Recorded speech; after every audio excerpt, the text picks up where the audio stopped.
Hey, I'm ZSH Plays. It's Jurassic World Evolution 3 release day. We've got piece-by-piece building, baby dinosaurs, the Cretaceous Cruise, and today we're building a jungle river ride. This is one of the brand new maps in JWE 3, and we're going to be using the new piece-by-piece building and the new Cretaceous Cruise from Jurassic World to build a jungle river cruise based on the ride at Universal Studios and some of the concept art for Jurassic Park. The first thing we're going to do is use the new deep water tool to create a river that's going to loop around this part of the park here, and this is what the guests are going to travel around with the three species of dinosaur that we're going to have in here. So we're going to draw in a nice lazy loop around here. We want it to be pretty big because we're going to have a Apatosaurus, Stegosaurus and Parasaurolophus in here as well, and then tidy up some of the curves. This is all with the deep water tool. Later on we're going to add some shallow water in as well, and then down at the bottom we're going to create a lagoon, which is where the beginning of the Cretaceous Cruise is going to go. I'm a big fan of this deep water tool already. Not only does it allow more varied landscaping like this, but you can also use it in habitats, and depending on what type of dinosaurs you have in there, they're going to react to and interact with that water in different ways. Alright, that's the lagoon pretty much finished. We'll just make a few more little adjustments here just to segue it into the river a bit better, and then we'll get the Cretaceous Cruise item in. So these work slightly differently to how they did in the previous two games. As always, you get a choice between the Jurassic Park or the Jurassic World design. You can also get lots of additional designs for different parts of the world, and if you hold down C when you put it down, you can put down a custom item, and that is literally just the little box that the building requires to work, and you can completely customize everything else. There is one vital thing that you need to do before you complete any building in this game, and I'll show you that at the end when we get to it. For the Cretaceous Cruise, I really like the Jurassic World style design they've gone for here. What I'm going to do is take a few of the bits of it that I like. We're going to use the piece-by-piece building function to fit it in with the concept that we're going to be going with, which is a raised walkway for the guests that's going to go out into the lagoon and bring them into the Cretaceous Cruise. So this little suspended bridge here is really nice. I'm going to take this and then we're going to delete the rest of the building. There we go. That's the box that I was talking about, which the building requires to function, and that is what we're going to cover up with our own design. So once we've isolated a little bit of this bridge here, what we can do is copy it to create a longer bridge out across the water between the kind of hut where people get into the kayaks and the larger building, and then we're going to extend that out even more along with the lagoon itself, so that there's a much longer walkway that the guests walk over to get into the cruise. I think that's going to look really cool, and this is the part that's heavily inspired by the concept art for the Jurassic Park ride at Universal Studios. So I've shaped out the lagoon there. We'll copy some more of this wooden jetty piece to create a much more interesting and longer path for the guests to walk across. We'll put some land back in so we can get some actual paths in that the guests are going to walk down, and then we'll get as much of the lagoon back in as possible. You can't have paths and water touching, but what you can do is this. If you go to the environment tool, there is an option for groundwater, and that will paint water onto the floor. So now it looks like the pathway is actually going right over the water. I love that. That's the kind of thing I've been wanting to do in Planet Zoo for a long time. I certainly didn't think I'd be doing it in a Jurassic World Evolution game before a Planet game, but there you go. And the guests are going to walk along this bridge directly above the water and then get into their kayaks. Alright, time to connect this to the main path from the arrival point so that the guests will be able to use this when it's finished. We'll create a nice plaza here in that same weird way that we always do in Jurassic World Evolution. Still better than Planet Zoo's pathing though, I think. And then we can get the actual route in for the cruise itself. So the way this works is similar to the Jeep tour really. You just draw a line out of the left or right hand side of the building where the kayaks are going to go. You can choose whether the kayaks go clockwise or anti-clockwise around the route, and we'll just draw this all the way down this river, keeping it nice and sinuous and making it so sometimes it's a bit closer to the left bank, sometimes to the right bank, so it's not always just going down the centre. And just carry on with that until we get back to this building here, and we can join it to the right hand side. There we go. Let's take a look at what we've got so far. Looking good. Let's get stuck into some proper building. Firstly, we're going to create a sign for the entrance to the ride. In order to edit the buildings in this game, you simply click on them and then go to Edit Group. If you want to create something that isn't part of a building, you can do that anywhere in the park, and you just go to the Scenery option in the menu on the left, and then pick what piece you want to start with, and then we can get building. So we've got this sign. We can scale this up to make it a bit more impressive, and then we'll position it in front of the beginning of this walkway. and then we'll get some text on it to announce that this is the Cretaceous Cruise. Now, there are various signs in the game, like the Jurassic Park logo, this, lagoons, etc. And then the game gives you fonts as well that you can create your own text with. Unfortunately, that does not include the Jurassic Park font. I'm guessing that's for licensing purposes, but that's purely my interpretation. But I imagine Universal don't want people to be able to just write whatever they like in the exact Jurassic Park font, which is probably why it's not in the game. So I'm going to go with Cretaceous Cruise just because I really want this to have that classic font on there, and we can recolor that. Almost all the items in the game are FlexiColor, so you can change the color to suit whatever you're building. And then we'll take some of these wooden poles, scale them to the right size, and then just use a couple of those to act as stands for the sign. There's also a broken palm tree in the foliage option, which I noticed, which I really like. That's a great touch, so I put one of those in there. And then we're going to use some of these tree trunks with climbing plants already on them to dress up the base of the columns and make it look a bit more interesting. Once we've done that, we're going to get some ivy, which if you've played Planet Zoo, you will recognize. Great to see it in Jurassic World Evolution 3, and we're going to use that to add some more visual interest to these poles here. We'll scale them down a bit so they fit better and just have a couple on each pole. And then we'll take some more of the freely placeable foliage. There is a lot of foliage in this game. Loads and loads of plants from Planet Zoo and Planet Coaster have been added in, along with some new ones. There's a big plant palette to choose from. And there we go, that sign's looking really nice. Time to start making this big metal building look nice. This is where Jurassic World Evolution 3 really comes into its own, the ability to do completely custom builds. The concept art that I'm basing this on is pretty much entirely a wooden construction, which is very unusual for Jurassic Park. There are no pre-made blueprints that look anything like what we want to use here, so we're going to build it ourselves, starting with the roof. If you've played Planet Zoo or Planet Coaster, this is pretty much exactly the same building system. Once you click the Edit Group button, you're in a whole different world of building here. It'll be very familiar if you've played any of those games.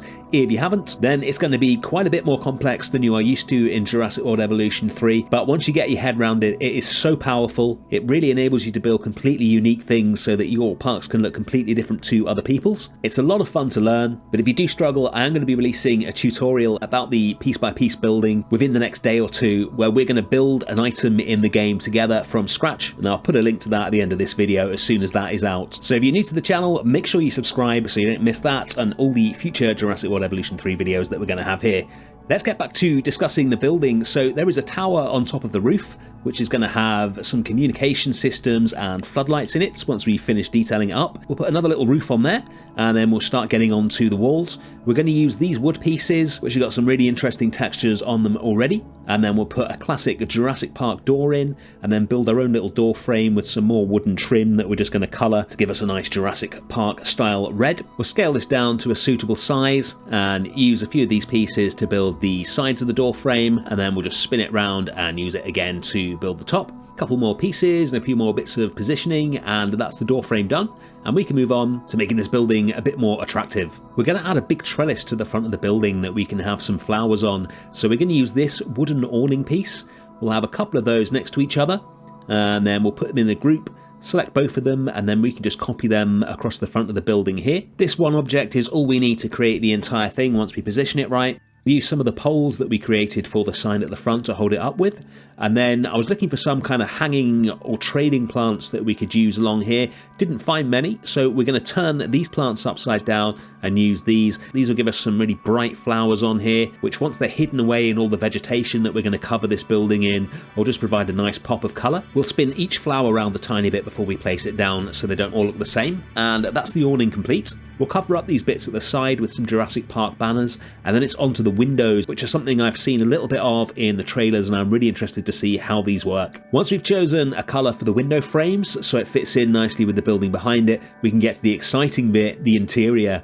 You can choose from this list of interiors, which have different graphics for different interiors on them, but it has a parallax effect applied to it, so the inside of the building actually looks three-dimensional from outside, even though you haven't built an interior, which is absolute genius, especially if interiors are not your strong point, or if you just can't be bothered to build an interior for every building in your park, which is definitely me. With the window sorted, I just discovered that we have some flame lamps in the game, so those are going straight on top of that sign there. Can't go wrong with some flame torches on top of signs, always looks good. We're going to use some simple vegetation to cover up the curbs of this path, and then move on to the detailing. Satellite dish, air conditioning unit, grill, security camera, all these kind of little things always bring builds to life. And then we're going to use this lagoon boat, which is now flexi-color as well, as a bit of a scenery piece. And look at that, that is our building almost complete. Love how that looks. We're going to put a few more details in front of it, and then we can get the dinosaurs in. Before the dinosaurs though, it's time for decals. If you followed this channel, you know that we love decals on this channel, and Jurassic World Evolution 3 has loads of them. And it's not just dirt and grunge, there's puddles as well. We're going to have a lot of fun with these, but let's get on to finishing this habitat. We're going to use the foliage brush to add trees around both sides of the river and the island in the middle, so that we can start recreating the kind of tree tunnel effects that you see in the very brief glimpse of this ride that you get in Jurassic World. To achieve the tree tunnel, we're actually going to make some custom trees ourselves that are going to do a really good job of that. These climbing trees, they're like branches and trunks that have got flowers and plants, epiphytes to give them their proper name, already growing on them. We're going to start scaling and rotating and combining these to get a really gnarly looking tree with vegetation hanging off it that we can place down the banks, and then we can also use a modified version of it as long branches that come out of trees and actually go over the river so that the boats are going to pass underneath them. The main tree we're going to use to achieve that is the kapok tree, which I actually just saw in the wild in Peru a couple of weeks ago. They are amazing and much bigger than they are in this game, but we'll scale them up as big as we can and get them along the banks of the river, and then we can have branches coming off of those. Now, there's one thing that I don't like about the Cretaceous Cruise, which is these markers, these kind of floating lights which mark where the kayaks are going to go. I feel like they kind of ruin the look of the build, and also in that brief glimpse of this ride that you get in Jurassic World, there's no sign of those, so I don't really think they're necessary. So we're going to cover them up with some tree trunks. I think that gives a much more natural look, and if they were going to mark a route out in the park, I think something natural looking is going to fit a lot better into this environment. Let's take a look at the tree tunnel. There we go. Needs a lot more foliage, but we're starting to get the effect that we need. This is the whole area for the habitat. I've placed the rest of those in, so now it's time to get the habitat barriers in. IRL, the most effective and attractive way to do this would be to make sure the water was really deep at this point here, and then have concrete walls going from the bottom of the lagoon up to just below the surface of the water. That would stop the dinosaurs being able to step over them and get out of the water, whilst also being pretty much invisible to the guests. Now, we can't run the large concrete walls through deep water in this game, but what we can do is use the invisible fences, because they draw their own little line of concrete where you place them, which looks pretty much exactly like what a very tall concrete wall would look like if it was under the water anyway. So that's really useful, and then we can use more standard electric fencing around the rest of the area to keep the dinosaurs in.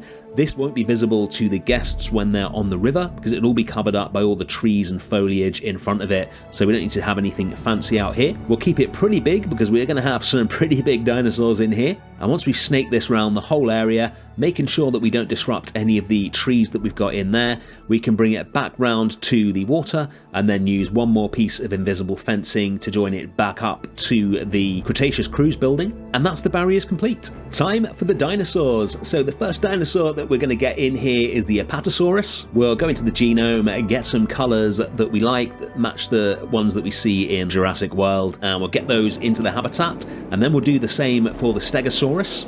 And then we're going to place in our first nest. We've got a medium nest here, which is going to suit the Stegosaurus and the Parasaurolophus that we'll put in now. There they are, because I want some baby dinosaurs in this habitat. This is the first time I've actually used the nests. I really like how they work. Once the dinosaurs are happy and you've got a suitable male and a female, the female will hang around the nest for a bit, and then she will deposit some eggs, as you can see here, and then they actually patrol the nests while the eggs are incubating away, until eventually you get some baby Stegosauruses. Look how cute these guys are, absolutely adorable. And we are almost ready to open the habitat, but I said at the beginning that there was one thing you must do with your builds before you open them, and that is what we're going to do now. Unlike in Planet Zoo and Planet Coaster 2, scenery pieces in this game will actually affect guests. So if you're doing something like this, where you've got a big sign over the path and then some wood and things like that covering up the paths, you need to make sure that you turn collision off so that the guests will be able to navigate through them. Let's take a look at it. Here's our custom entrance for the Cretaceous Cruise. Guests walking on that path through the water, love seeing that. And here they are in the kayaks. If you look closely, you can see water dripping off the paddles, which I really like, but let's get them to the dinosaurs. The apatosaurs can move completely freely through the habitat because they can walk through deep water, and this view here I think is my favourite of the habitat. It really looks like the scene in Jurassic World. The guests will stop paddling the kayaks if there's a dinosaur in the way, and then continue on their own little route when it is free. And the interactions between the adult and the juvenile dinosaurs in this game is so good. Look at the Parasaurolophus just licking its little baby there as the guests make their way past. We've got a nice aerial shot of the habitat here. And that is the Jungle River Cruise. I really hope you enjoyed that. I had so much fun building this. Let me know what you thought of it in the comments, because we may have some Jurassic World Evolution 3 series coming up on the channel if you guys are enjoying it. Thanks for watching as always. Bye.